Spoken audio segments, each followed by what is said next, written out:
वालेकुम वरहमतुल्लाहि वबरकातुहू। आप सब कैसे हो? उम्मीद है खैरियत से होंगे। तो माशाल्लाह हम भी खैरियत से हैं। तो शुरू करते हैं। तो चलिए सुन लेते हैं। 1 मिनट ज़रूर सुनिएगा, ध्यान से सुनिएगा। पाक रहो जिस्म व लिबास, यानी पाक रखो अपना जिस्म व लिबास, यानी पाक रखो अपना जिस्म व लिबास। और मौत एहसास है, यानी याद रखो मौत व एहसास, यानी मौत हमारी वो एहसास है। याद रखो मौत एक दिन हमें आनी है, यानी मौत का एहसास हमें याद रखना है। एहसास नसीहत है, मौत हमारा एहसास व नसीहत है। मौत हमें भी एक दिन आनी है। तो बर्दाश्त ना करो, यानी बर्दाश्त ना करो। कोई तुम्हारा हक मान लेता है तो उसे बर्दाश्त मत करो। झूठ कोई बोलता है उसे बर्दाश्त मत करो, यानी फांसी लगाए कोई झूठ बोलने पर, तब भी झूठ को बर्दाश्त मत करो। तो इल्म दुआ एतमाद है, इल्म होना बहुत ज़रूरी है, दुआ मांगना बहुत ज़रूरी है, और यानी विश्वास एतमाद करना भी बहुत ज़रूरी है। तो सालियत मौका वक्त है, सालियत आपका मौका और वक्त है। तो दिल अहद कानून है, यानी कर्ज मर्ज इन चीज़ों से बचना चाहिए हमेशा। कर्ज लेने से बचना चाहिए, और मर्ज से भी इंसान बच नहीं सकता। तो इन चीज़ों से हमें जितना बच सकते हैं, यानी हमें अपने शरीर को उतनी हमें खाने की ज़रूरत है। पहले ही हमें अपने शरीर को पूरा चीज़ें हम खाते पीते और टाइम टेबल से, तो हम बहुत ज़्यादा अपने आप को बचा पाते हैं उन मर्ज में जिसमें हम भूख की वजह से मुब्तला हो जाते हैं। यानी किसी परेशानी में जब हम मुब्तला होते हैं, हमारे शरीर को उतना खाना चाहिए, उतना हमारे शरीर को मिल नहीं पाता है, तो हम बीमारियों में मुब्तला हो जाते हैं। तो हमें उन चीज़ों से भी बचना चाहिए, यानी कर्ज लेने से भी बचना चाहिए, मर्ज से भी अपने आप को बचाना चाहिए। यानी इन चीज़ों को हमें झूठा नहीं समझना चाहिए। कर्ज भी एक बहुत बड़ी बीमारी है, मर्ज भी एक बहुत बड़ी बीमारी है। तो इन चीज़ों को हमें, और फ़र्ज भी एक बहुत बड़ी जिम्मेदारी है, इन चीज़ों को हमें झूठा नहीं समझना चाहिए। हमें जलील कौन सी चीज़ करती है, पता है आपको कौन सी चीज़ करती है? ज़रूर कमेंट करके बताइएगा। हमें जलील कौन सी चीज़ करती है? चुगली, यानी सबसे पहली होती है चोरी चुगली चाटली। यानी अगर चोरी चुगली झूठ चपाटे सब चीज़ उसमें ऐब है, तो चोरी सबसे पहले हमें जलील करती है। चुगली करने वाला जलील होता है, और चापलूसी जो करता है वो भी ज़रूर जलील हो जाता है, क्योंकि नज़रों में इंसान की में गिर जाता है। जो चापलूसी करता है, चापलूसी कर करके इंसान से अपना मतलब निकालता है। तो अल्लाह ने कहा कि अकेले चलिए, और अकेले चल के हिम्मत वाले बनिए। तो अकेले चलिए ना, क्यों उस माल के पीछे भग रहे हैं जिससे आपको चापलूसी करके वो माल मिल रहा है? ईमान की दौलत, यानी आप मेहनत से कमाइए, मेहनत से खाइए, अल्लाह ताला आपको इतना नवाजेगा बहुत ज़्यादा। तो मेहनत से कमा कर खाने में ही आपको खुशी है, यानी चापलूसी से आपको बचना चाहिए।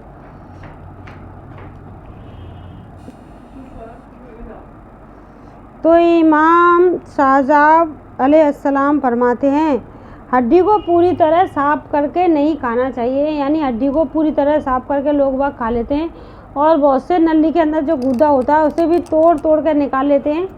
तो ऐसा नहीं करना चाहिए। इससे क्या होता है, गोश्त ये जिन्नात का होता है, ये हिस्सा जिन्नात का होता है। तो घर से कोई ऐसी चीज़ चली जाएगी जो हड्डी की क़यामत से भी ज़्यादा कीमती होगी। यानी अगर आपने जिन्नात का हक खा लिया, तो आपके घर से कोई ऐसी चीज़ चोरी हो जाएगी जो हड्डी से भी ज़्यादा कीमती चीज़ होगी। तो हमें जिन्नात का हक नहीं खाना है, क्योंकि हड्डी को हमें साफ़ नहीं करना है, हड्डी को तोड़ कर नहीं खाना है। तो ये हमें बताना चाहिए अपने बच्चों को भी, और हमें भी खुद समझना चाहिए, क्योंकि हमें किसी का हक नहीं खाना है। जब ये चीज़ की मना की है तो हमें नहीं खाना है। तो चलिए आगे बढ़ जाते हैं। अस्सलामु अलैकुम वरहमतुल्लाहि वबरकातुहू। बिस्मिल्लाहिर्रहमानिर्रहीम।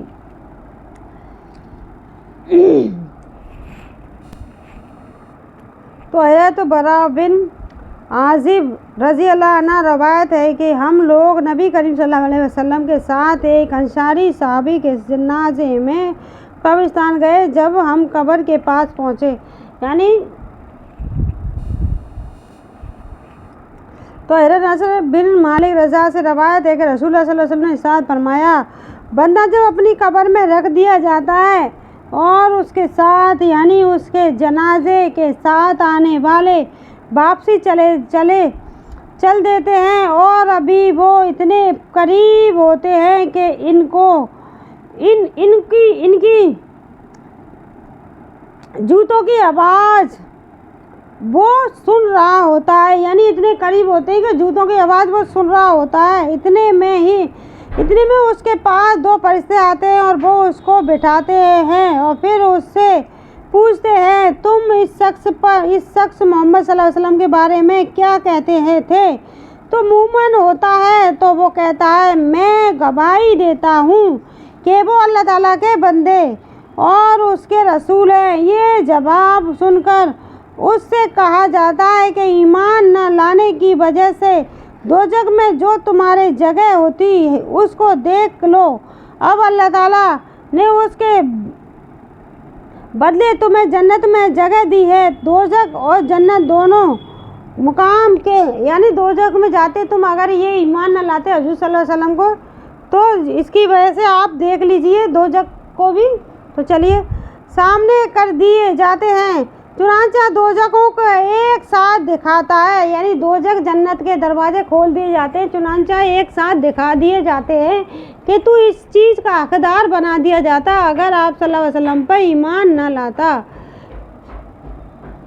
तो एक साथ देखता है, और जो मुनाफिक और काफिर होता है तो इसी तरह मरने के बाद उससे भी रसूल सल्लल्लाहु अलैहि वसल्लम के बारे में पूछता जाता है कि उस शख्स के बारे में तुम यह क्या कहते हो? तो मुनाफिक और काफिर कहता है कि मैं उनके बारे में खुद तो कुछ जानता नहीं, दूसरे लोग जो कहा करते थे वही मैं भी कहता था।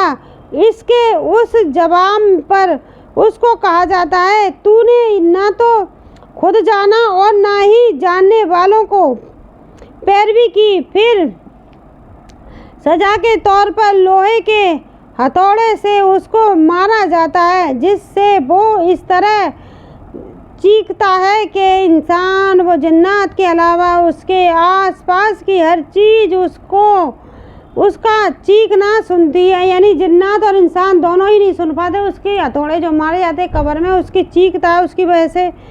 तो हज़रत अनस रज़ा से रवायत है कि रसूलुल्लाह सल्लल्लाहु अलैहि वसल्लम ने इरशाद फरमाया, क़यामत उस वक्त तक नहीं आएगी जब तक कि हिसाब बराबर वक्त ना आ जाए, यानी ऐसा बुरा वक्त ना आ जाए कि दुनिया में अल्लाह अल्लाह बिल्कुल ना कहा जाए। एक और हदीस में इस तरह है कि किसी ऐसे शख्स के होते हुए क़यामत कायम नहीं होगी जो अल्लाह ताला अल्लाह कहता हो, यानी अल्लाह ताला अल्लाह कहता हो, उसके एक भी शख्स दुनिया में बाकी रहेगा तो भी क़यामत नहीं आएगी। फ़ायदा मतलब ये है कि क़यामत उस वक्त तक आएगी जबकि दुनिया अल्लाह ताला की याद से बिल्कुल ही खाली हो जाएगी, यानी क़यामत जब आएगी अल्लाह ताला की याद से दुनिया खाली हो जाएगी। उस हदीस का ये मतलब भी बयान किया गया है कि क़यामत उस वक्त तक कायम नहीं होगी जब तक कि दुनिया में ऐसा शख्स मौजूद हो जो ये कहता हो, लोगों अल्लाह ताला से डरो, अल्लाह ताला से डरो, अल्लाह ताला की बंदगी करो। तो हज़रत अब्दुल्ला रज़ा से रवायत है कि रसूलुल्लाह सल्लल्लाहु अलैहि वसल्लम ने इरशाद फरमाया, क़यामत बदतरीन आदमियों पर ही कायम होगी, यानी क़यामत बदतरीन आदमियों पर ही कायम होगी जिन्होंने अल्लाह ताला को माना, ना अल्लाह ताला रसूल को माना, ना ईमान लेके आए, ना ईमान की किताबों को माना, ना रसूल को माना, किसी चीज़ को नहीं माना, यानी बदतरीन लोगों पर ही क़यामत जारी होगी, बदतरीन आदमी पर ही कायम होगी। तो हज़रत अब्दुल्ला बिन उमर रज़ी अल्लाह अन्हु से रवायत है, रसूलुल्लाह सल्लल्लाहु अलैहि वसल्लम ने इरशाद फरमाया, क़यामत से पहले दज्जाल निकलेगा और वो 40 तक ठहरेगा। इस हदीस के रवायत करने वाले साहबी हज़रत अब्दुल्ला बिन उमर रज़ी अल्लाह अन्हु फरमाते हैं कि मैं नहीं जानता कि रसूल सल्लल्लाहु अलैहि वसल्लम का मतलब 40 से 40 दिन तक थे या 40 महीने या 40 साल। आगे हदीस बयान करते हैं कि फिर अल्लाह ताला हज़रत ईसा बिन मरीम अलैहिस्सलाम को दुनिया में भेजेंगे, गोया के वो गरुबन मसूद है, यानी इनकी शकल व सूरत हजरत अरुबन मसूद रजा से मिलती जुलती है, यानी उनसे मिलती जुलती होगी। वो दज्जाल को तलाश करेंगे, उसका ताकिफ करेंगे और इसको पकड़कर उसका खात्मा करेंगे। फिर 7 साल तक लोग ऐसे रहेंगे कि वो आदमियों के दरमियान भी आपस में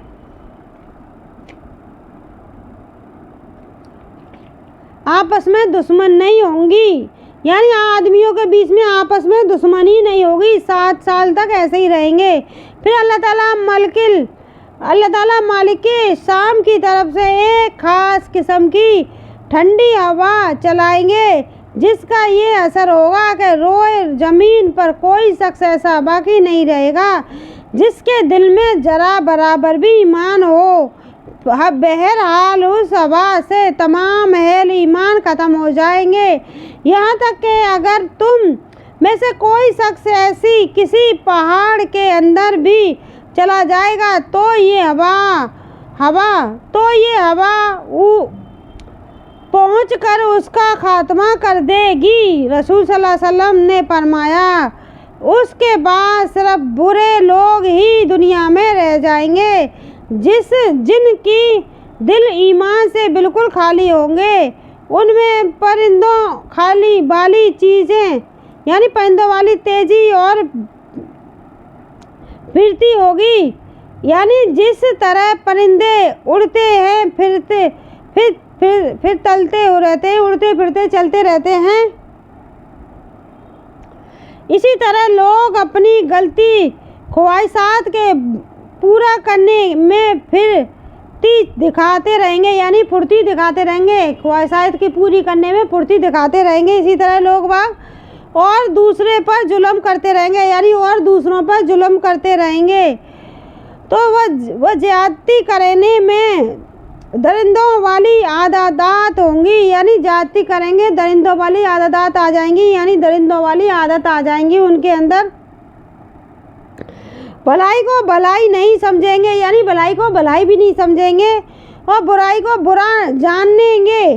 शैतान एक शक्ल बनाकर उनके सामने आएगा और उनसे कहेगा, क्या तुम मेरा हुक्म नहीं मानोगे? वो कहेंगे, तुम हमको क्या हुक्म देते हो?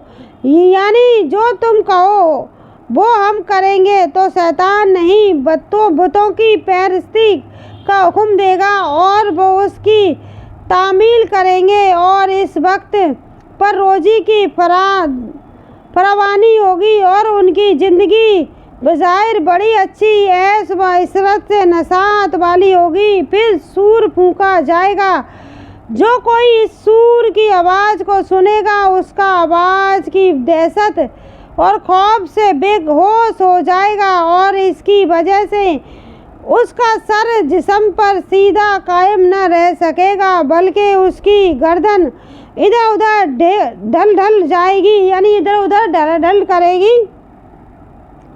सबसे पहले जो शख्स सूर की आवाज़ सुनेगा और जिस पर सबसे पहले उसका असर पड़ेगा वो एक आदमी होगा जो अपने ऊंट के होज को मिट्टी से दुरुस्त कर रहा होगा।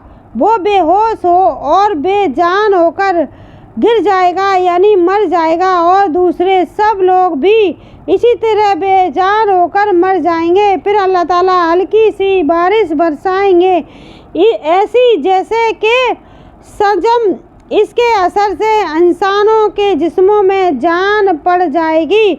फिर दूसरी मर्तबा सूर फूंका जाएगा तो एकदम सब के सब गिरे खड़े हो जाएंगे और चारों तरफ देखने लगेंगे। फिर कहा जाएगा कि लोग अपने रब की तरफ चलो, और फरिश्तों को हुक्म होगा कि नहीं, सांप के मैदान में खड़ा करो, क्योंकि इनसे पूछ कर कुछ होगी और उनके अमाल का हिसाब किताब होगा। फिर हुक्म होगा कि इनमें से दो जाकियों के गिरोह को निकालो। अर्ज किया जाएगा, कि कितने में से कितने हुक्म होगा कि हजारों में से 99। और रसूल सल्लल्लाहु अलैहि वसल्लम इरशाद फरमाते हैं कि वो दिन होगा जो बच्चों को बूढ़ा कर देगा, यानी उस रोज़ की शक्ति और लंबाई का तकाजा यही होगा कि वो बच्चों को बूढ़ा कर दे। अगर हकीकत में बच्चे बूढ़े ना हो, और यही वो दिन होगा जिसमें कुंडली खोली जाएगी, यानी जिस दिन अल्लाह ताला खास किस्म का ज़हूर फरमाएंगे। और एक रवायत में इस तरह है कि जब सहाबा कराम रज़ा ने सुना कि 1000 में से 999 जहन्नम में जाएंगे, तो उस बात से वो इतने परेशान हुए कि चेहरों के रंग बदल गए। उस पर आप सल्लल्लाहु अलैहि वसल्लम ने इरशाद फरमाया, बात यह है कि 999 जो जहन्नुम में जाएंगे वो जो याजूज माजूज और उनकी तरफ कुफारा मशरिकीन में से होंगे, और 1000 से एक जो जन्नत में जाएंगे वो तुम में से और तुम्हारे तरीका अख्तियार करने वालों में से होगा। यानी जो याजूज माजूज में से 99 लोग वो होंगे जो जाएंगे, वो उनका अख्तियार करेंगे, और जो अल्लाह ताला यानी रसूल का अख्तियार करेंगे वो उनमें से होगा। 1000 लोग उनमें से होंगे जो जन्नत में जाएंगे, वो तुम में से और तुम्हारे तरीका अख्तियार करने वालों में से होंगे, यानी रसूल सल्लल्लाहु अलैहि वसल्लम के तरीके को अख्तियार करने वाले लोगों में से होंगे। तो आज के लिए बस इतना है। अस्सलामु अलैकुम व रहमतुल्लाहि व बरकातुहू।